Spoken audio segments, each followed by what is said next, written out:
Hello my dears, എല്ലാവർക്കും ദീക്ഷയുടെ പുതിയൊരു വീഡിയോയിലേക്ക് സ്വാഗതം. അപ്പോൾ ഇന്നത്തെ റീഡിങ്ങിൽ നമ്മൾ നോക്കാനായിട്ട് പോകുന്നത് നിങ്ങളുടെ വ്യക്തിയുടെ ഇപ്പോഴത്തെ ട്രൂ ഇൻറ്റൻഷൻ എന്താണ്, അവരുടെ യഥാർത്ഥ ഉദ്ദേശം എന്താണെന്നുള്ളതാണ്. അപ്പോൾ ഇത് തീർത്തും ഒരു ജനറൽ റീഡിംഗ് ആണ്, അതുപോലെ തന്നെ ടൈംലെസ് ആണ്, ജെൻഡർലെസ് ആണ്. സോ നിങ്ങൾ ഈ വീഡിയോ കാണുന്നത് എപ്പോഴാണോ അപ്പോൾ മുതൽ നിങ്ങൾക്കിത് വാലിഡായി തുടങ്ങുന്നതായിരിക്കും. അതുപോലെ തന്നെ ഇവിടെ വരുന്ന എനർജീസ്, സിറ്റുവേഷൻസ്, ക്ലൂസ് ഇതെല്ലാം നിങ്ങളുമായിട്ട് റെസനേറ്റ് ചെയ്യുന്നതാണെന്നുണ്ടെങ്കിൽ ഇതൊരു ഗൈഡൻസായി എടുക്കുക. അല്ലാന്നുണ്ടെങ്കിൽ ഫോഴ്സ്ഫുള്ളി റെസനേറ്റ് ചെയ്യിപ്പിക്കാതെ വിട്ടുകളഞ്ഞേക്കുക. അപ്പോൾ നമുക്ക് റീഡിങ്ങിലേക്ക് പോവാം. അപ്പോൾ നമുക്ക് ആദ്യമേ തന്നെ കറൻ്റ് ഈ ഒരു റിലേഷൻഷിപ്പിൻ്റെ ഇപ്പോഴത്തെ ഒരു അവസ്ഥ എന്താണ്, ഓവറോൾ എനർജി എന്താണെന്നുള്ളത് നോക്കാം. ഈ ഒരു ടൈമിൽ നിങ്ങളുടെ വ്യക്തിയെക്കുറിച്ച് വളരെ പോസിറ്റീവായി ആലോചിച്ചുകൊണ്ട് തന്നെ റീഡിങ്ങുമായിട്ട് കണക്റ്റ് ആവാൻ ശ്രമിക്കുക.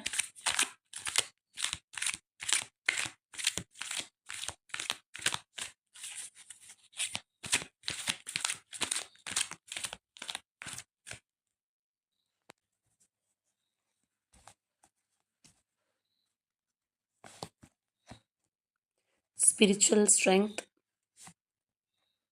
trapped in fear, mental conflict, rejoice in celebration, shadow. അപ്പോൾ നമ്മളിവിടെ ഈ ഒരു റിലേഷൻഷിപ്പിനെ കുറിച്ച് പറയുകയാണെന്നുണ്ടെങ്കിൽ ചിലപ്പോൾ ഒരുപാട് പ്രതിസന്ധികളിലൂടെ പോയിട്ടുള്ള ഒരു റിലേഷൻഷിപ്പ് ആയിരിക്കാം. പല ബുദ്ധിമുട്ടുകൾ ഉണ്ടായിട്ടും അതിനെയൊക്കെ അതിജീവിച്ച് മുന്നോട്ട് പോകാൻ കഴിഞ്ഞിട്ടുണ്ടാവാം. ചിലപ്പോൾ രണ്ടുപേരും ഒരുപോലെ അതിന് വേണ്ടിയിട്ട് എഫേർട്ട് എടുത്തിട്ടുള്ള ഒരു റിലേഷൻഷിപ്പ് ആയിരിക്കാം. പ്രത്യേകിച്ച് നിങ്ങളെ സംബന്ധിച്ച് പറയുകയാണെന്നുണ്ടെങ്കിൽ ഈ ഒരു റിലേഷൻഷിപ്പ് നിലനിർത്താൻ വേണ്ടിയിട്ട് ഏതറ്റം വരെയും പോയിട്ടുള്ള ഒരു പേഴ്സൺ, അല്ലെങ്കിൽ എന്ത് ത്യാഗം വേണമെന്നുണ്ടെങ്കിലും സഹിക്കുക, അങ്ങനെയുള്ള കാര്യങ്ങളിലൂടെയൊക്കെ പോയിട്ടുള്ള ഒരു റിലേഷൻഷിപ്പായിട്ട് തന്നെ നമുക്ക് കാണാം. പക്ഷേ കറൻ്റ്ലി നമ്മൾ നോക്കുകയാണെന്നുണ്ടെങ്കിൽ ഈ ഒരു റിലേഷൻഷിപ്പിനകത്തൊരു സുതാര്യതയില്ല, വിശ്വാസക്കുറവ്, ആ ഒരു ട്രാൻസ്പെറൻസി ഇല്ലായ്മ, ക്ലാരിറ്റി ഇല്ലാത്ത അവസ്ഥ, ഇതൊക്കെ നമുക്ക് കാണാൻ കഴിയുന്ന ഒരു കാര്യമാണ്. ചിലപ്പോൾ പാർട്ട്ണർ ഏതെങ്കിലും കാര്യങ്ങൾ ഭയങ്കരമായിട്ട് ഹൈഡ് ചെയ്ത് വെക്കുന്നുണ്ടാവാം, കള്ളങ്ങൾ പറയുന്നുണ്ടാവാം. അപ്പോൾ അതുകൊണ്ട് തന്നെ ഇതിനകത്ത് ഉള്ള ആ ഒരു വിശ്വാസം നഷ്ടപ്പെട്ടിട്ടുണ്ട്. അപ്പോൾ ഒരാളെ സംബന്ധിച്ച് പറയുകയാണെന്നുണ്ടെങ്കിൽ വളരെയധികം ഒരു ആങ്സൈറ്റി ആൻഡ് ഫിയർ ഈ ഒരു റിലേഷൻഷിപ്പിനെ കുറിച്ച് ചിന്തിക്കുമ്പോഴുണ്ട്, അല്ലെങ്കിൽ ഇതിൻ്റെ ഫ്യൂച്ചറിനെ കുറിച്ച് ചിന്തിക്കുമ്പോൾ ഉണ്ട്. മാത്രമല്ല മറ്റൊരു തരത്തിൽ പറയുകയാണെന്നുണ്ടെങ്കിൽ ഒരു തീരുമാനമെടുക്കാൻ കഴിയാത്തൊരു സ്ഥിതിയാണ്. അതൊരു പക്ഷേ രണ്ടു പേർക്കും അങ്ങനെയുള്ളൊരു അവസ്ഥയായിരിക്കാം. ഇപ്പോൾ നിങ്ങളുടെ രണ്ടുപേരുടെയും കോമൺ എനർജീസ് ഇതിനകത്ത് ഉള്ളതുകൊണ്ട് ആരുടെ വേണമെന്നുണ്ടെങ്കിലോ ഒരു ഡിസിഷൻ മൈൻഡ് സെറ്റ് പ്രോപ്പറായിട്ട് തീരുമാനം എടുക്കാൻ പറ്റുന്നില്ല. അങ്ങനെയുള്ളൊരു സാഹചര്യം നമുക്ക് ഈ ഒരു അവസരത്തിൽ കാണാൻ കഴിയുന്നതാണ്. അപ്പോൾ തീർച്ചയായിട്ടും ഒരു തേർഡ് പാർട്ടി സിറ്റുവേഷൻ അല്ലെങ്കിൽ മറ്റൊരു കാര്യത്തിൻ്റെ ഒരു ഇൻ്റർഫിയറൻസ് ഈ ഒരു റിലേഷൻഷിപ്പിനെ കൂടുതൽ അസ്വസ്ഥമാക്കുന്നതായിട്ട് നമുക്ക് കാണാൻ കഴിയുന്നുണ്ട്.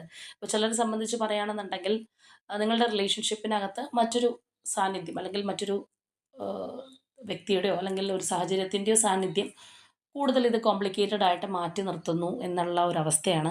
അതുപോലെ തന്നെ നമ്മൾ പറഞ്ഞതുപോലെ ഒരു സുതാര്യതയില്ല, ഒരു നിഴലാണ് ഇവിടെ നമുക്ക് കാണാൻ കഴിയുന്ന ഒരു കാര്യം. അപ്പോൾ എന്തൊക്കെയോ നിഗൂഢതകളുണ്ട്, പാർട്ട്ണറെക്കുറിച്ച് പൂർണ്ണമായിട്ട് മനസ്സിലാക്കാൻ പറ്റുന്നില്ല, ഡിസിഷൻ എടുക്കാൻ പറ്റുന്നില്ല, അങ്ങനെയുള്ള ഒരു സ്റ്റേജിലൂടെ പോകുന്ന ഒരു റിലേഷൻഷിപ്പിൻ്റെ ഒരു എനർജിയാണ് കാണാൻ കഴിയുന്നത്. ചിലർ ഈ ഒരു സാഹചര്യത്തിൽ നോ കോൺടാക്റ്റ് ആയിരിക്കാം. പക്ഷെ നോ കോൺടാക്റ്റ് തന്നെ ആവണം നിർബന്ധമില്ല, കോൺടാക്റ്റിലുള്ളവരും ഉണ്ടാവാം. പക്ഷേ ഈ പറഞ്ഞതുപോലെയാണ്, വിശ്വാസ്യതയോടുകൂടി പോകുന്ന ഒരവസ്ഥയല്ല. ട്രസ്റ്റ് ഇഷ്യൂസും അതുപോലെ തന്നെ ഒരു ഫ്യൂച്ചറിനെ കുറിച്ച് പോലും അറിയാൻ പാടില്ലാതെ മുന്നോട്ട് പോകുന്ന ഏതൊക്കെയോ ഒരു സാഹചര്യമാണ് നമുക്ക് കാണാൻ കഴിയുന്നത്. അല്ലെങ്കിൽ അങ്ങനെയുള്ള ഒരു റിലേഷൻഷിപ്പിൻ്റെ എനർജി തന്നെയാണ് നമുക്കിവിടെ വന്നിട്ടുള്ളത്. ഇനി ഇതുപോലെ ചിലരെ സംബന്ധിച്ച് പറയുകയാണെന്നുണ്ടെങ്കിൽ ഇങ്ങനെയുള്ള ഒരു കൺഫ്യൂസ്ഡ് മൈൻഡ് സെറ്റ്, അല്ലെങ്കിൽ അങ്ങനെ കുറച്ച് ഡിസ്റ്റർബിംഗ് ആയിട്ട് കാര്യങ്ങൾ പോകുന്നതിനിടയ്ക്ക് കോൺടാക്റ്റോ കാര്യങ്ങളോ ഒക്കെ വന്നിട്ടുണ്ടാവാം. പക്ഷേ വീണ്ടും കാര്യങ്ങൾ പഴയപടിയായിട്ട് മാറുന്നൊരവസ്ഥ ഫേസ് ചെയ്യേണ്ടതായിട്ട് വരും. അതായത് ഇപ്പോൾ ചില റിലേഷൻഷിപ്പിൽ നമ്മൾ കാണുന്നൊരു കാര്യമാണ്, അവർ തമ്മിൽ പ്രശ്നങ്ങളുണ്ടാവാം, തേർഡ് പാർട്ടി സിറ്റുവേഷൻ ഉണ്ടാവാം, ഒരുപാട് പ്രാർത്ഥനകൾ കാര്യങ്ങളൊക്കെ ചെയ്യുന്നുണ്ടാവാം. പക്ഷേ അതിനുശേഷം പതിയെ കാര്യങ്ങൾ ഗ്രാജ്വലി മാറി വരുന്നു, അല്ലെങ്കിൽ കുറച്ചൊരു ബെറ്റർ ആയി എന്ന് വിചാരിച്ചുകൊണ്ടിരിക്കുമ്പോൾ തന്നെ പഴയതിനേക്കാളും മോശമായിട്ട് മാറുന്നൊരവസ്ഥ, അല്ലെങ്കിൽ കൂടുതലും വേഴ്സ് സിറ്റുവേഷനിലേക്ക് പോയല്ലോ, പഴയതിനേക്കാളും മോശം അവസ്ഥയിലേക്ക് പോയല്ലോ എന്ന് കരുതുന്ന റിലേഷൻഷിപ്സ് നമ്മൾ കാണാറുണ്ട്. അപ്പോൾ ചിലർക്ക് അങ്ങനെയുള്ളൊരു സാഹചര്യവും ഉണ്ടാവാനുള്ളൊരു സാധ്യതയുണ്ട്. ഒരു ഓൺ ആൻഡ് ഓഫിലൊക്കെ ഇരുന്നിട്ട് കുറച്ചൊരു ബെറ്ററായി എന്ന് കരുതിയിരിക്കുമ്പോൾ വീണ്ടും ഒരു പഴയപടി തന്നെ ആവുന്നൊരവസ്ഥ, അല്ലെങ്കിൽ വീണ്ടും ഇതിനകത്ത് ഒരു ക്ലാരിറ്റി ഇല്ലാതെ ആവുന്നൊരവസ്ഥയും ഇപ്പോൾ ചിലരെ സംബന്ധിച്ച് പറയുകയാണെന്നുണ്ടെങ്കിലുണ്ട്. അപ്പോൾ എന്താണെന്നുണ്ടെങ്കിൽ ആ ഒരു സ്ട്രോങ് റീകൺസിലേഷൻ ആഗ്രഹിക്കുന്നുണ്ടെങ്കിൽ പോലും അതിനകത്തൊരു കോൺഫിഡൻസ് കിട്ടുന്നില്ല. ഈ ഒരു റിലേഷൻഷിപ്പിനെ കുറിച്ച് ചിന്തിക്കുമ്പോൾ ഒരു കോൺഫിഡൻസ് അല്ലെങ്കിൽ ആ ഒരു ഉറപ്പ് മനസ്സിനകത്ത് കിട്ടാത്ത ആ ഒരു എനർജിയും നമുക്കിവിടെ കാണാം. അപ്പോൾ നമുക്കിനി നോക്കാം യഥാർത്ഥത്തിൽ നിങ്ങളുടെ വ്യക്തിയുടെ ഇൻറ്റൻഷൻ എന്താണ്, അവർ യഥാർത്ഥത്തിൽ എന്താണ് ഉദ്ദേശിക്കുന്നതെന്ന്.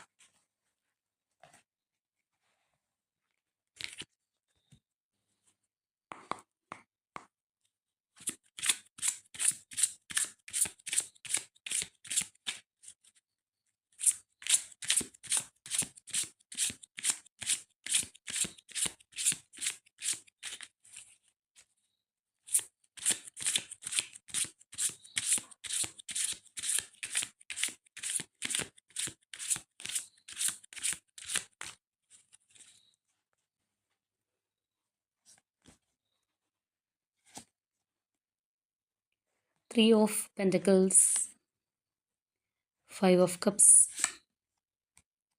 Chariot, 3 of Cups, 5 of Pentacles, 10 of Wands, 5 of Swords, Ace of Wands, Hanged Man, Tower, Ace of Cups, Judgment, Strength, Queen of Wands, Magician, Love, Fool, Hierophant. അപ്പോൾ നമ്മൾ ഈ ഒരു സ്പ്രെഡിലേക്ക് വരുമ്പോൾ നമുക്ക് ആ ഒരു ന്യൂ ബിഗിനിങ് എനർജി പലപ്പോഴായിട്ട് കാണാൻ കഴിയുന്നുണ്ട്, അല്ലെങ്കിൽ ഈ ഒരു പേഴ്സൺ അത് ആഗ്രഹിക്കുന്നതായിട്ട് ഒരുപാട് കാണാം. സോ ഒരുപക്ഷെ കറൻ്റ്ലി ഇത് ഒന്ന് ഡ്രോപ്പ് ചെയ്ത അവസ്ഥയിലായിരിക്കാം, അല്ലാന്നുണ്ടെങ്കിൽ ആ ഒരു നോ കോണ്ടാക്റ്റിലൊക്കെ പോകുന്നൊരു സിറ്റുവേഷൻ ആയിരിക്കാം. അതുകൊണ്ടാണ് ആ ഒരു ന്യൂ ബിഗിനിങ് എന്നുള്ള ഒരു ഏർജ് ഈ ഒരു പേഴ്സൻ്റെ ഭാഗത്ത് നിന്ന് നമുക്ക് കാണാനായിട്ട് കഴിയുന്നത്. മാത്രമല്ല, ഇതിൻ്റെ പാസ്റ്റിൽ എന്തെല്ലാം കാര്യങ്ങൾ നടന്നോ അതൊന്നും വീണ്ടും തിരിച്ചു കൊണ്ടുവരാനായിട്ട് ഈ പേഴ്സൺ ഒട്ടും ആഗ്രഹിക്കുന്നില്ല എന്നുള്ളൊരു കാര്യം നമ്മളിവിടെ നോട്ട് ചെയ്യേണ്ടതാണ്. അതായത് ചില സ്പ്രെഡ് നമ്മൾ എടുക്കുമ്പോൾ പല കാര്യങ്ങളും പറഞ്ഞ് ക്ലിയർ ആയിട്ട് പോകാൻ ഉദ്ദേശിക്കുന്നതോ അങ്ങനെയുള്ള കാര്യങ്ങളൊക്കെ നമ്മൾ കാണാറുണ്ട്. പക്ഷേ ഇവിടെ ഈ ഒരു പേഴ്സണ് അങ്ങനെയുള്ള കാര്യങ്ങളോട് വലിയൊരു താല്പര്യമില്ല. ഒരു ഫ്രഷ് സ്റ്റാർട്ട് അല്ലെങ്കിൽ ന്യൂ ബിഗിനിങ് അവർ ആഗ്രഹിക്കുന്നുണ്ട്. പഴയ കാര്യങ്ങൾ കഴിഞ്ഞു, അതവിടെ ആ ഒരു ബാഗേജ് അവിടെ ഉപേക്ഷിക്കാനാണ് സത്യം പറഞ്ഞു കഴിഞ്ഞാൽ ഈ പേഴ്സൺ ആഗ്രഹിക്കുന്നത്. അപ്പോൾ തീർച്ചയായിട്ടും നമ്മളിവിടെ നോക്കുകയാണെന്നുണ്ടെങ്കിൽ ഒരു പരിധി വരെ അവർ നിങ്ങളുടെ ആ ഒരു റിലേഷൻഷിപ്പിനകത്തൊരു പുതിയ ഇൻവെസ്റ്റ്മെൻറ്റ് വേണം, അല്ലെങ്കിൽ അത് മുന്നോട്ട് പോകണം എന്നുള്ള ഒരു ആഗ്രഹം, സ്ട്രോങ് റീകൺസിലിയേഷനൊക്കെ ആഗ്രഹിക്കുന്നുണ്ട്. നമ്മൾ നേരത്തെ സ്പ്രെഡിനകത്തും പറഞ്ഞൊരു കാര്യമാണ് സ്ട്രോങ് റീകൺസിലിയേഷൻ ആഗ്രഹിക്കുന്നുണ്ട് എന്നുള്ളത്. അപ്പോൾ ഇവരും അത് ആഗ്രഹിക്കുന്നതായിട്ട് തന്നെ നമുക്ക് കാണാം. മാത്രമല്ല, ഇപ്പോഴത്തെ അവസ്ഥയിലാണെന്നുണ്ടെങ്കിൽ, ഇപ്പോൾ നോ കോൺടാക്റ്റ് ഒക്കെ ആണെന്നുണ്ടെങ്കിൽ ഈ പേഴ്സൺ അതിനെക്കുറിച്ച് ഓർത്തൊരു വിഷമം അല്ലെങ്കിൽ ആ ഒരു ലോസ് ഫീലിംഗ് ഒക്കെ തീർച്ചയായിട്ടും ഉണ്ട്. പക്ഷേ ഇവരുടെ ഒരു പ്രത്യേകത എന്താണെന്ന് പറഞ്ഞു കഴിഞ്ഞാൽ ഈ വ്യക്തി കുറച്ചൊരു ഈഗോയിസ്റ്റിക് ആയിട്ടുള്ള ഒരു പേഴ്സൺ ആയിരിക്കാം. മാത്രമല്ല, അവർക്ക് അവരുടെ ഒരു കാര്യങ്ങൾ അല്ലെങ്കിൽ കുറച്ചൊന്ന് സെൽഫിഷ് ആയിട്ട് ചിന്തിക്കുന്ന ഒരു പേഴ്സണും കൂടി ആയിരിക്കാം. അതായത് സ്വന്തം കാര്യത്തിനാണ് ഏറ്റവും ഇമ്പോർട്ടൻസ് കൊടുക്കുന്നത്, അത് കഴിഞ്ഞിട്ടേ വേറെന്തിനും ഉള്ളൂ. ഇപ്പോൾ റിലേഷൻഷിപ്പ് ആയാലും മറ്റെന്ത് കാര്യങ്ങളാണെന്നുണ്ടെങ്കിലും ആഹ് എൻ്റെ കാര്യം ആണ് മുഖ്യം എന്നുള്ള ആ ഒരു ചിന്താഗതി ചിലപ്പോൾ കൂടുതലുള്ള ഒരു വ്യക്തിയായിരിക്കണം. അതുകൊണ്ട് തന്നെ അവർ ചിലപ്പോൾ നമ്മൾ പറഞ്ഞ പോലെ ആ ഒരു ഈഗോയിസ്റ്റിക് നേച്ചറും കൂടി ഉണ്ടെന്നുണ്ടെങ്കിൽ അവർക്ക് പറ്റിയ തെറ്റുകളോ കാര്യങ്ങളോ ഒന്നും സമ്മതിച്ച് തരുന്ന ഒരു പേഴ്സൺ ആയിരിക്കണം എന്നില്ല. അല്ലെങ്കിൽ തെറ്റാണ് എന്ന് മനസ്സിലാക്കിയാൽ അവരുടെ കാര്യങ്ങൾക്ക് വേണ്ടിയിട്ട് അവർ ചിലപ്പോൾ ശാഠ്യം പിടിക്കുന്ന ഒരു പ്രകൃതമൊക്കെ ആയിരിക്കാനുള്ള സാധ്യത വളരെ കൂടുതലാണ്. അതുപോലെ തന്നെ നമ്മളീ പറഞ്ഞതുപോലെ അവരുടെ ഭാഗത്ത് തെറ്റുകളുണ്ട്, അല്ലെങ്കിൽ തെറ്റ് പറ്റിയെന്ന് മനസ്സിലായി കഴിഞ്ഞാൽ പോലും അത് അക്സെപ്റ്റ് ചെയ്ത് തരാത്തൊരു പേഴ്സണും കൂടി ആയിരിക്കണം. മാത്രമല്ല, അതിന് വേണ്ടിയിട്ട് ഒരു ആർഗ്യുമെൻറ്റ്സോ കാര്യങ്ങളിലൂടെ മുന്നോട്ട് പോയിട്ടുണ്ടാവാം. അല്ലെങ്കിൽ ആ ഒരു വ്യക്തി അവരുടെ സ്റ്റാൻഡാണ് ശരിയെന്ന് പറഞ്ഞ് ഉറച്ചു നിന്നിട്ടുണ്ടാവാം. ഏതെങ്കിലുമൊക്കെ ഒരു സിറ്റുവേഷൻ ആണെന്നുണ്ടെങ്കിൽ പോലും അവർക്കിത് വളരെ ഒരു ഹെവി ബേർഡൻ ആയിട്ടൊക്കെ തോന്നുന്ന ഒരു സാഹചര്യം ഉണ്ടായിട്ടുണ്ടാവാം. റിലേഷൻഷിപ്പിൻ്റെ മേളിൽ ഒരുപാട് പ്രഷർ അനുഭവിച്ച ഒരു സാഹചര്യമൊക്കെ തീർച്ചയായിട്ടും ഈ ഒരു വ്യക്തിയിൽ ഉണ്ടായിട്ടുണ്ടാവാം. അപ്പോൾ ഇവിടെ നമ്മൾ കറൻലി നോക്കുകയാണെന്നുണ്ടെങ്കിൽ ഈ പേഴ്സൺ ഇങ്ങനെയുള്ള ഒരു ഭാരം അല്ലെങ്കിൽ ഈ ഒരു സഫോക്കേഷൻ ഒന്നും കൊണ്ട് നടക്കാൻ പറ്റാത്ത ഒരു വ്യക്തിയാണ്. പ്രത്യേകിച്ച് ഇന്നത്തെ ഒരു തേർഡ് പാർട്ടി സിറ്റുവേഷനോ അങ്ങനെയുള്ള കാര്യങ്ങളുണ്ട്, അല്ലെങ്കിൽ അതിനെ ചൊല്ലിയാണ് ഇപ്പോൾ നമ്മൾ നേരത്തെ സ്പ്രെഡിനകത്താണെന്നുണ്ടെങ്കിൽ പറഞ്ഞാണ് ആ ഒരു ക്ലാരിറ്റി ഇല്ലായ്മ, അതിനെ ചൊല്ലി വഴക്കുകൾ കാര്യങ്ങളൊക്കെ ഉണ്ടായിട്ടുണ്ടെങ്കിൽ അങ്ങനെയുള്ളൊരു ബേർഡനും കാര്യങ്ങളൊന്നും ചുമലിലേറ്റ് നടക്കാനായിട്ട് താല്പര്യമില്ലാത്ത ഒരു പേഴ്സൻ്റെ എനർജിയും കൂടിയാണത്. ഈ പേഴ്സൺ നിങ്ങളുടെ കാര്യത്തിൽ വളരെയധികം സ്റ്റക്കായിരുന്നു, അല്ലെങ്കിൽ ഒരു തീരുമാനം എടുക്കാൻ പറ്റാതെ ഒരു ആലോചിച്ചിരിക്കുന്ന ഒരു അവസ്ഥയോ അല്ലെങ്കിൽ സൈലൻ്റായിട്ട് മിണ്ടാതിരിക്കുന്ന ഒരു അവസ്ഥയിലൊക്കെയാണ് പോയിരുന്നതെങ്കിൽ ഇപ്പോൾ തീർച്ചയായിട്ടും ആ ഒരു തീരുമാനം മാറ്റാനായിട്ട് അവർ വിചാരിക്കുന്നുണ്ട്. അല്ലെങ്കിൽ അങ്ങനെ ഒരു സ്ലോ ആയിട്ടുള്ള രീതിയിൽ ഒരു സ്റ്റക്നെസ്സിൽ പോവേണ്ട ആവശ്യമില്ല എന്നുള്ളൊരു തീരുമാനത്തിലെത്തിയിട്ടുണ്ട്. ഇവിടെ പെട്ടെന്നൊരു അൺഎക്സ്പെക്റ്റഡ് ചേഞ്ചാണ് നമുക്കിവിടെ കാണാനായിട്ട് കഴിയുന്നത്. അപ്പോൾ നമ്മൾ ഈ എക്സ്പെക്ട് ദ അൺഎക്സ്പെക്റ്റഡ് എന്ന് പറയുന്നത് പോലെ ഈ ഒരു പേഴ്സൻ്റെ ഭാഗത്തു നിന്ന് ആ ഒരു മാറ്റം നിങ്ങൾക്ക് ഉടനെ തന്നെ പ്രതീക്ഷിക്കാം എന്നുള്ളതാണ്. അതായത് ഈ പേഴ്സൻ്റെ വേ ഓഫ് തിങ്കിങ്ങിൽ മാറ്റം വന്നിട്ടുണ്ടെന്നുള്ളതാണ്. അവർ കാര്യങ്ങൾ പതിയെ പോയാൽ മതിയെന്നോ അല്ലെങ്കിൽ അവർക്ക് ചിലപ്പോൾ കുറച്ചൊരു സമയം വേണ്ടതുകൊണ്ടായിരിക്കാം. ചിലപ്പോൾ നിങ്ങളുടെ അടുത്ത് പറയാനായിട്ട് അവർക്ക് പ്രത്യേകിച്ച് ഉത്തരങ്ങളോ കാര്യങ്ങളോ ഇല്ലാത്തത് കൊണ്ടായിരിക്കാം ഒരു സ്റ്റക്നെസ്സിലോ അല്ലാന്നുണ്ടെങ്കിൽ പറഞ്ഞ പോലെ മൗനത്തിലോ ഒക്കെ മുന്നോട്ട് പോരുന്നത്. അപ്പോൾ കറൻറ്റ്ലി നമ്മൾ നോക്കുമ്പോൾ അതിനകത്തൊരു ഡൈവേർഷൻ വന്നിട്ടുണ്ട്. അവരുടെ ആ ഒരു വേ ഓഫ് തിങ്കിങ്ങിൽ തന്നെ മാറ്റം വന്നിട്ടുണ്ട്. പെട്ടെന്ന് കാര്യങ്ങൾ ചേഞ്ച് ചെയ്യാനായിട്ട് ഈ പേഴ്സൺ പ്ലാൻ ചെയ്യുന്നുണ്ട്. അവരങ്ങനെയാണ് ഉദ്ദേശിക്കുന്നത്. ഇത്രയും നാൾ ഇരുന്നത് പോലെ അങ്ങനെ അങ്ങ് പോവാനായിട്ടല്ല. ഇതിനകത്തൊരു മാറ്റം വേണം. തീർച്ചയായിട്ടും ആ ഒരു മാറ്റം വരണം. അതിന് ഞാൻ തന്നെ മുൻകൈ എടുക്കണം എന്നുള്ള ആ ഒരു എനർജിയാണ് നമുക്കിവിടെ കാണാൻ കഴിയുന്നത്. മാത്രമല്ല ഈ ഒരു പേഴ്സണെ സംബന്ധിച്ച് പറയുകയാണെന്നുണ്ടെങ്കിൽ അവർക്കിപ്പോൾ നിങ്ങളോട് വളരെയധികം ഒരു അട്രാക്ഷൻ തോന്നുന്നുണ്ട്. പ്രത്യേകിച്ച് കപ്പിൾ എനർജിയൊക്കെ ആണെന്നുണ്ടെങ്കിൽ ഒരു മാഗ്നറ്റിക് അട്രാക്ഷൻ, ആ ഒരു കണക്ഷൻ നിങ്ങളോട് ഫീൽ ചെയ്യുന്നുണ്ട്. ഒരു ഇമോഷണൽ ബോണ്ടിങ് ഒക്കെ തോന്നുന്ന ഒരു സമയവും കൂടിയാണ്. അപ്പോൾ അതുകൊണ്ട് തന്നെയാണ് നമ്മൾ ആദ്യമേ പറഞ്ഞതുപോലെ തന്നെ ഒരു ഫ്രഷ് സ്റ്റാർട്ട് എന്നൊക്കെ പറയുന്നത് പോലെയുള്ള ഒരു ഓപ്പണിംഗ് ഈ റിലേഷൻഷിപ്പിനകത്ത് ഉണ്ടാവണം എന്നുള്ളൊരു ആഗ്രഹം അവർക്കിപ്പോൾ വന്നിരിക്കുന്നത്. സോ അതുകൊണ്ട് തന്നെയായിരിക്കും ആ ഒരു വ്യക്തിയായിട്ട് തന്നെ ഇപ്പോഴത്തെ ഒരു അവസ്ഥ ബ്രേക്ക് ചെയ്യണം. അല്ലാന്നുണ്ടെങ്കിൽ സഡനായിട്ട് കാര്യങ്ങൾ മാറി മറിയുന്ന രീതിയിലുള്ള ഒരു ചിന്താഗതി അവർക്ക് വന്നിട്ടുള്ളത് അതുകൊണ്ട് തന്നെയാണ്. അപ്പോൾ ഇവിടെ നമ്മൾ കാണുന്ന പോലെ തന്നെ ഇതൊരു ക്രോസ് റോഡിൽ നിൽക്കുന്നൊരവസ്ഥയാണ്. ഒരു ഡിസിഷൻ ഇപ്പോൾ എടുത്തേ പറ്റൂ. ഇനി ഇതിന് വേണ്ടിയിട്ട് വൈകിക്കേണ്ട ഒരു കാര്യമില്ല എന്നുള്ള ആ ഒരു ചിന്താഗതി നമുക്ക് നല്ലതുപോലെ കാണാനായിട്ട് കഴിയുന്നുണ്ട്. അപ്പോൾ നേരത്തെ നമ്മൾ നോക്കുകയാണെന്നുണ്ടെങ്കിൽ കുറച്ച് ആദ്യമേ പറഞ്ഞതാണ് നമ്മൾ ഇവരുടേതായിട്ടുള്ള ഒരു കാര്യങ്ങൾക്ക് ഒരുപാട് ഇമ്പോർട്ടൻസ് കൊടുക്കുന്ന ഒരു വ്യക്തിയാണ്. കുറച്ചൊരു സെൽഫിഷ് ആയിട്ടുള്ള ഒരു പേഴ്സൺ ആണ് എന്നുള്ളത്. ഇപ്പോൾ കറൻ്റ്ലി അവർ വല്ലാതെ ഒരു ഒറ്റപ്പെട്ട ഒരവസ്ഥ അവർക്ക് ഫീൽ ചെയ്യുന്നുണ്ട്. നിങ്ങളുടെ ഒരു സപ്പോർട്ട് ഈ പേഴ്സൺ ഒരുപാട് ആഗ്രഹിക്കുന്നുണ്ട്. നമ്മളിവിടെ പറഞ്ഞതുപോലെ ആ ഒരു അട്രാക്ഷൻ ഒരുപാട് തോന്നുന്നുണ്ട്. നിങ്ങളെ വിട്ട് കളയാൻ കഴിയില്ലാത്തൊരു മാനസികാവസ്ഥ ഈ പേഴ്സണുണ്ട്. അല്ലെങ്കിൽ ആ ഒരു നിരാശയുണ്ട്. നഷ്ടപ്പെട്ടു പോയാലോ എന്നുള്ള ഒരു നിരാശയുണ്ട് ഈ ഒരു വ്യക്തിക്ക്. അങ്ങനെ എല്ലാ ഭാഗത്തുനിന്നും നോക്കുകയാണെന്നുണ്ടെങ്കിൽ അവരുടെയും കൂടി ഒരു ആവശ്യമാണ് നിങ്ങളെ തിരിച്ചു കൊണ്ടുവരിക എന്നുള്ളത്. അല്ലെങ്കിൽ ഈ ഒരു കണക്ഷൻ ഒന്ന് ബോണ്ട് ചെയ്യുക എന്നുള്ളത് ഈ പേഴ്സൻ്റെ ഒരു ആവശ്യമായിട്ട് നിലനിൽക്കുന്ന ഒരു സമയവും കൂടിയാണ്. അപ്പോൾ അതുകൊണ്ടാണ് അവർ നിങ്ങളിലേക്ക് വരാനായിട്ട് ആഗ്രഹിക്കുന്നത്. അല്ലാന്നുണ്ടെങ്കിൽ ആ ഒരു ഫ്രഷ് സ്റ്റാർട്ടിലേക്ക് വരാനായിട്ടൊക്കെ ആഗ്രഹിക്കുന്നത് സത്യം പറഞ്ഞു കഴിഞ്ഞാൽ അത് ആ ഒരു വ്യക്തിക്ക് വേണ്ടി തന്നെയാണ്. അവരുടെ ഒരു കംഫർട്ട് സോണിന് വേണ്ടിയിട്ട് തന്നെയാണെന്ന് പറയാം. അപ്പോൾ അതുകൊണ്ട് കൂടിയാണ് നമ്മൾ നേരത്തെ പറഞ്ഞത് അവർക്ക് ഒരു പുതിയ ഒരു ബിഗിനിങ് അല്ലെങ്കിൽ ആ ഒരു സ്റ്റാർട്ടിംഗ് ആണ് അവർ ആഗ്രഹിക്കുന്നത്. കഴിഞ്ഞ കാര്യങ്ങൾ കുത്തിപ്പൊക്കാനോ അല്ലെങ്കിൽ ആ ഒരു പാസ്റ്റ് ബാഗേജ് ക്ലിയർ ചെയ്യാനൊന്നും അവർ ആഗ്രഹിക്കുന്നേ ഇല്ല. ചിലപ്പോൾ അങ്ങനെയുള്ള ഒരു സിറ്റുവേഷനിലൂടെ പോവുകയാണെന്നുണ്ടെങ്കിൽ നമ്മൾ ആദ്യത്തെ സ്പ്രെഡിനകത്ത് പറഞ്ഞതുപോലെ ഒരു നിഴല് അല്ലെങ്കിൽ ആ ഒരു ക്ലാരിറ്റി ഇല്ലാത്ത അവസ്ഥയുണ്ട്. നിങ്ങൾക്ക് പല കാര്യങ്ങൾക്കും ക്ലാരിറ്റി വേണം. ഇതൊക്കെ പറഞ്ഞു വരുമ്പോൾ അല്ലെങ്കിൽ ഈ പറഞ്ഞ കാര്യങ്ങളൊക്കെ നിങ്ങൾക്ക് തരുമ്പോൾ ചിലപ്പോൾ ആ ഒരു പേഴ്സൻ്റെ ഒരു ഇമേജ് ഒന്നും കൂടി വേഴ്സായെന്ന് വരാം. അല്ലെങ്കിൽ അവരുടെ തെറ്റുകൾ ചിലപ്പോൾ അവർക്ക് അംഗീകരിക്കേണ്ടതായിട്ട് വന്നേക്കാം. അല്ലെങ്കിൽ അവർക്കൊരു ക്ലാരിറ്റി തരാൻ പറ്റാത്തൊരു സിറ്റുവേഷൻ ആയിരിക്കും. അപ്പോൾ അതുകൊണ്ട് അവർ ആ ഒരു പാസ്റ്റ് ബാഗേജ് ക്ലിയർ ചെയ്യാനൊന്നും ആഗ്രഹിക്കുന്നില്ല. പകരമായിട്ട് മുന്നോട്ട് പോണം എന്നുള്ള അവരുടെ ഒരു ഏർജാണ് നമുക്കിതിനകത്ത് കാണാൻ കഴിയുന്നത്.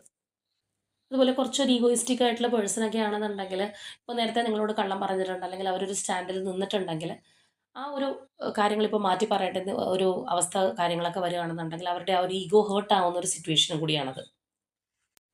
ഇനി ഒരുപക്ഷെ ചിലരെ സംബന്ധിച്ച് പറയുകയാണെന്നുണ്ടെങ്കിൽ ഇപ്പോൾ നിങ്ങൾ തമ്മിലൊരു ഗ്യാപ്പോ അല്ലെങ്കിൽ സെപ്പറേഷനിലൊക്കെ പോകുന്ന ഒരു സിറ്റുവേഷൻ ആണെന്നുണ്ടെങ്കിൽ നിങ്ങളും പ്രത്യേകിച്ച് അങ്ങോട്ട് പോകുന്നുണ്ടാവില്ല. അല്ലെങ്കിൽ ആ ഒരു ഗ്യാപ്പ് ആണെന്നുണ്ടെങ്കിൽ അങ്ങനെ തന്നെ ഇരിക്കട്ടെ എന്ന് വിചാരിച്ചിട്ട് ഉള്ളിൽ ഒരുപാട് വിഷമവും സങ്കടങ്ങളൊക്കെ ഉണ്ടെന്നുണ്ടെങ്കിലും ഈ പറഞ്ഞൊരു സിറ്റുവേഷനിലായിരിക്കാം പോയിക്കൊണ്ടിരിക്കുന്നത്. വലിയൊരു കൂട്ടുകെട്ടിനോ അല്ലാന്നുണ്ടെങ്കിൽ അങ്ങോട്ടേക്ക് ഒരു എനർജി ഇൻവെസ്റ്റ് ചെയ്യാനോ നിങ്ങളും പോവാതിരിക്കുന്ന ഒരു സിറ്റുവേഷൻ ആയിരിക്കാം. അപ്പോൾ അവരും ചിലപ്പോൾ ഒന്ന് വെയിറ്റ് ചെയ്ത് നോക്കിയെന്ന് നമ്മൾ നേരത്തെ പറഞ്ഞിട്ടുണ്ട്. നിങ്ങൾ വരുമോ അല്ലെങ്കിൽ നിങ്ങളുടെ ഒരു അപ്രോച്ച് എന്താണ് ഈ ഒരു സാഹചര്യത്തിൽ നിന്നൊക്കെ അറിയാൻ വേണ്ടിയിട്ടുള്ള ഒരു വെയിറ്റിംഗും കൂടി ആയിരിക്കാം. അപ്പോൾ എന്താണെന്നുണ്ടെങ്കിലും കറൻ്റ്ലി ആ ഒരു തീരുമാനത്തിന് മാറ്റം വന്നിട്ടുണ്ട്. അവരുടെ ആ ഒരു മൊത്തത്തിലുള്ള ചിന്താഗതി ഒന്ന് ഫാസ്റ്റ് ആവുന്നതായിട്ട് നമുക്ക് കാണാൻ കഴിയുന്നുണ്ട്. അപ്പോൾ നമ്മളിവിടെ നോക്കുകയാണെന്നുണ്ടെങ്കിലും കാണാം നേരത്തെ പറഞ്ഞതുപോലെ ഭയങ്കരമായിട്ടുള്ളൊരു അട്രാക്ഷൻ, ആ ഒരു ഫയറി നേച്ചർ തീർച്ചയായിട്ടും ഈ വ്യക്തിക്ക് നിങ്ങളോട് ഉണ്ടെന്നുള്ളതാണ്. അതേപോലെ തന്നെ അവർ നിങ്ങളെ അപ്രോച്ച് ചെയ്യുമ്പോഴാണെന്നുണ്ടെങ്കിൽ വളരെ സൗമ്യമായിട്ടുള്ള ഒരു രീതിയിലായിരിക്കാം ചിലപ്പോൾ വരുന്നത്. അല്ലെങ്കിൽ ആ ഒരു ബാലൻസ്ഡ് ആയിട്ടുള്ള രീതിയിലായിരിക്കാം. കാരണം ഈ പേഴ്സൻ്റെ ഇപ്പോഴത്തെ ഒരു ആവശ്യം എന്ന് പറയുന്നത് നിങ്ങൾ തമ്മിലുള്ള ആ ഒരു ഡിസ്റ്റൻസ് അത് കുറയ്ക്കണം. അല്ലാന്നുണ്ടെങ്കിൽ ആ ഒരു ഗ്യാപ്പ് മാറ്റണം എന്നുള്ള ഒരു ചിന്താഗതിയിലാണ് ഈ വ്യക്തി പോകുന്നത്. അപ്പോൾ അതുകൊണ്ട് തന്നെ അവരെക്കൊണ്ട് പറ്റാവുന്ന കാര്യങ്ങൾ എന്താണോ അത് ഈ ഒരു പേഴ്സൺ തീർച്ചയായിട്ടും ചെയ്യുന്നുള്ളതാണ്. അപ്പം നമ്മൾ നേരത്തെ പറഞ്ഞതുപോലെ എന്തെങ്കിലും ഒരു ക്ലാരിറ്റി കാര്യങ്ങളൊക്കെ വേണമെന്നുണ്ടെങ്കിൽ അതൊക്കെ നമ്മൾ ഈ ഒരു പേഴ്സൻ്റെ ഭാഗത്ത് നിന്ന് എക്സ്പെക്റ്റ് ചെയ്യരുത്. അല്ലെങ്കിൽ ചിലപ്പോൾ കാര്യങ്ങൾ എന്തെങ്കിലും പറയുകയാണെന്നുണ്ടെങ്കിലും അതിനകത്തൊരു വെള്ളം ചേർത്ത് പറയുന്ന രീതിയിലൊക്കെ അവർ സംസാരിച്ചെന്ന് വരാം. അവർ പറയുന്നത് അത്രയും നമുക്ക് തൊണ്ട തൊടാതെ വിഴുങ്ങുക എന്ന് പറയില്ലേ, എന്ന് പറഞ്ഞതുപോലെ അംഗീകരിക്കാനായിട്ട് പറ്റുന്ന ഒരു പേഴ്സൺ അല്ല. അല്ലെങ്കിൽ അത്രയും ഒരു ഹോണസ്റ്റ് ആയിട്ട് അവർ പറയും എന്നുള്ളൊരു രീതിയിൽ നമുക്ക് ചിന്തിക്കാൻ പറ്റില്ല. കാരണം ഈ വ്യക്തിയുടെ ഇപ്പോഴത്തെ ഒരു ആവശ്യം എന്ന് പറയുന്നത് നമ്മൾ പറഞ്ഞതുപോലെ ആ ഒരു കണക്ഷൻ നിലനിർത്തി കൊണ്ടുപോകണം എന്നുള്ളതാണ്. അപ്പോൾ അതിന് വേണ്ടിയിട്ടായിരിക്കും ആ ഒരു പേഴ്സൺ ശ്രമിക്കുക. ഒരു പാസ്റ്റ് ബാഗേജ് ക്ലിയർ ചെയ്യാനോ അല്ലെങ്കിൽ കൂടുതലായിട്ടൊരു ക്ലാരിഫിക്കേഷൻ തരാനോ അങ്ങനെയുള്ള കാര്യങ്ങൾക്ക് വേണ്ടിയിട്ടായിരിക്കില്ല. ഇനി അങ്ങനെ എന്തെങ്കിലും ചോദിച്ചു കഴിഞ്ഞാൽ തന്നെ നമ്മൾ പറഞ്ഞതുപോലെ കുറച്ചൊന്ന് മാനിപ്പുലേറ്റ് ഒക്കെ ആവുന്ന രീതിയിലൊക്കെ ആയിരിക്കാം ആ ഒരു പേഴ്സൺ സംസാരിക്കുന്നത്. അപ്പോൾ ഈ ഒരു പേഴ്സണെ സംബന്ധിച്ച് പറയുകയാണെന്നുണ്ടെങ്കിൽ അവർക്ക് ഈ റിലേഷൻഷിപ്പിനകത്ത് വളരെ വളരെ ഒരു തുറന്ന സമീപനമാണ് ഈ പേഴ്സൺ ആഗ്രഹിക്കുന്നത്. അതായത് ഇതിനകത്ത് പ്രത്യേകിച്ചൊരു കൺട്രോളിങ്ങോ അല്ലെങ്കിൽ പൊസസീവായിട്ട് പോകുന്ന രീതിയിലൊന്നും റിലേഷൻഷിപ്പ് കൊണ്ടുപോകാനായിട്ട് ഇവർ ആഗ്രഹിക്കുന്നില്ല. അത് നമ്മളിവിടെ എടുത്ത് പറയേണ്ടുന്ന ഒരു കാര്യമാണ്. അവർക്ക് ആ ഒരു ഫ്രീഡമാണ് ഈ ഒരു റിലേഷൻഷിപ്പിനകത്ത് അവർക്ക് വേണ്ടത്. ഒരുപക്ഷെ പാസ്റ്റിൽ ചിലപ്പോൾ നിങ്ങളുടെ റിലേഷൻഷിപ്പിനകത്ത് അങ്ങനെയുള്ളൊരു ഫ്രീഡമോ കാര്യങ്ങളോ ഉണ്ടായിട്ടുണ്ടാവണമെന്നില്ല. അല്ലെങ്കിൽ ചിലപ്പോൾ നിങ്ങൾ ഇവരെ ക്വസ്റ്റ്യൻ ചെയ്യുന്ന സാഹചര്യം ഉണ്ടായിട്ടുണ്ടാവാം, വാഗ്വാദങ്ങൾ ഉണ്ടായിട്ടുണ്ടാവാം. അപ്പോൾ അങ്ങനെയുള്ള ഒരു കാര്യത്തിന് ഈ ഒരു പേഴ്സണ് താല്പര്യമില്ല. വളരെ ഒരു ഫ്രീഡം അവർ ആഗ്രഹിക്കുന്നുണ്ട് എന്നുള്ളത് നമുക്ക് കാണാം. അപ്പോൾ അത് മറ്റൊരു തരത്തിൽ ചിന്തിക്കുകയാണെന്നുണ്ടെങ്കിൽ ഇപ്പോൾ ഭയങ്കര പൊസസീവ്നെസ് ആയിട്ട് കാര്യങ്ങൾ അന്വേഷിക്കുക, അല്ലെങ്കിൽ മറ്റെന്തെങ്കിലും തേർഡ് പാർട്ടി സിറ്റുവേഷൻ ഉണ്ടെങ്കിൽ അതിനെക്കുറിച്ച് കൂടുതൽ കാര്യങ്ങൾ തിരക്കുക. അതൊന്നും ഈ ഒരു പേഴ്സൺ മുന്നോട്ട് കൊണ്ടുപോകാനായിട്ട് ആഗ്രഹിക്കുന്നില്ല. വളരെ സ്വാതന്ത്ര്യത്തോടു കൂടി ഈ ഒരു റിലേഷൻഷിപ്പ് മുന്നോട്ട് പോകണം എന്നുള്ള ആ ഒരു ചിന്താഗതിയാണ് നമുക്ക് കാണാനായിട്ട് കഴിയുന്നത്. മാത്രമല്ല അവർ വളരെ ഒന്ന് ഹീൽ ആവാനായിട്ട് ആഗ്രഹിക്കുന്നുണ്ട്. പ്രത്യേകിച്ച് ഒരു ഒറ്റപ്പെട്ട ഒരു സാഹചര്യമാണ്, മാനസികമായിട്ട് അവർക്കൊരു ഡിസ്റ്റർബൻസോ കാര്യങ്ങളൊക്കെ ഇപ്പോഴത്തെ ഒരു അവസരത്തിലുണ്ടെങ്കിൽ അവർ നമ്മൾ പറഞ്ഞ പോലെ ഒരു കംഫർട്ട് സോൺ അല്ലെങ്കിൽ ആ ഒരു ലെവലായിട്ട് നിങ്ങളെ തന്നെയാണ് കാണുന്നത്. അപ്പോൾ നമ്മൾ നേരത്തെ പറഞ്ഞതുപോലെ തന്നെ അവർക്ക് ആ ഒരു ഫ്രീഡത്തോടു കൂടി മുന്നോട്ട് പോവാൻ വേണം. എന്നാൽ അവരോടൊപ്പം നിങ്ങൾ ഉണ്ടാവാൻ വേണം. ആ ഒരു പാർട്ട്ണർഷിപ്പ് ഹാർമണിയൊക്കെ നമുക്കവിടെ കാണാൻ കഴിയുന്ന ഒരു കാര്യമാണ്. നിങ്ങളുടെ ഒരു സപ്പോർട്ട് തീർച്ചയായിട്ടും ആ വ്യക്തി ആഗ്രഹിക്കുന്നുണ്ട്. എന്ന് വിചാരിച്ചിട്ട് നമ്മൾ പറഞ്ഞതുപോലെ കംപ്ലീറ്റ്ലി കൈകടത്തി മുന്നോട്ട് പോകാനുള്ള ഒരു ആഗ്രഹമല്ല ആ ഒരു പേഴ്സൻ്റെ ഭാഗത്തു നിന്ന് ഉണ്ടാവുന്നത്. ഒരുപക്ഷെ അവരുടെ ഒരു ചിന്താഗതി അങ്ങനെ ആയതിൻ്റെ കാരണം എന്ന് പറഞ്ഞു കഴിഞ്ഞാൽ ചിലപ്പോൾ നിങ്ങൾക്ക് ഇഷ്ടപ്പെടാത്ത എന്തെങ്കിലും കാര്യങ്ങൾ അവരുടെ ലൈഫിൽ ഇപ്പോഴും ഉണ്ടാവാം. അല്ലെങ്കിൽ അതിനൊന്നും ആൻസറബിൾ ആയിട്ട് ഇരിക്കുന്ന ഒരു അവസ്ഥ ആയിരിക്കണം എന്നില്ല. അതുകൊണ്ടാണ് ആ ഒരു ഫ്രീഡം, ആ ഒരു എനർജിയും കൂടി നമുക്കവിടെ കാണാനായിട്ട് കഴിഞ്ഞത്. അപ്പോൾ അങ്ങനെയുള്ള ഒരു കമ്മിറ്റ്മെൻ്റ് ആണ് ഈ പേഴ്സൺ തീർച്ചയായിട്ടും നിങ്ങളുടെ ഭാഗത്തു നിന്ന് പ്രതീക്ഷിക്കുന്നത്. അല്ലെങ്കിൽ അവരുടെ ഒരു പ്ലാനിങ് ഇൻറ്റൻഷൻ എന്ന് പറയുന്നത് ഇപ്പോഴത്തേത് തീർച്ചയായിട്ടും ഈ ഒരു തരത്തിലാണ്. ഓവറോളായിട്ട് പറയുകയാണെന്നുണ്ടെങ്കിൽ കഴിഞ്ഞ കാര്യങ്ങൾ കുത്തിപ്പൊക്കാതെ അല്ലെങ്കിൽ വീണ്ടും ഇനി പഴയ കാര്യങ്ങളൊന്നും എടുത്തിടാതെ തികച്ചും പുതിയതായിട്ടുള്ളൊരു ബിഗിനിങ് അല്ലെങ്കിൽ ആ പരസ്പരം സപ്പോർട്ട് ചെയ്ത് പോകുന്ന ഒരു എനർജിയാണ് ഈ ഒരു പേഴ്സൺ നിങ്ങളിൽ നിന്ന് എക്സ്പെക്ട് ചെയ്യുന്നത്. രണ്ടുപേർക്കും അതിൻ്റേതായിട്ടുള്ള ഒരു ഫ്രീഡത്തിൽ മുന്നോട്ട് പോകണം എന്നുള്ള ഒരു ആഗ്രഹം നമുക്കിവിടെ കാണാൻ കഴിയുന്ന ഒരു കാര്യമാണ്. ഇവിടെ നിങ്ങൾക്ക് കണക്റ്റിംഗ് ആയിട്ടുള്ള numbers number 1, number 5, number 7, number 8, number 12, number 16 and number 20. ഇതുപോലെ പ്രൊമിനൻ്റ് ആയിട്ടുള്ള zodiac signs Cancer, Scorpio, Pisces, Aries, Leo, Gemini, Virgo and Aquarius.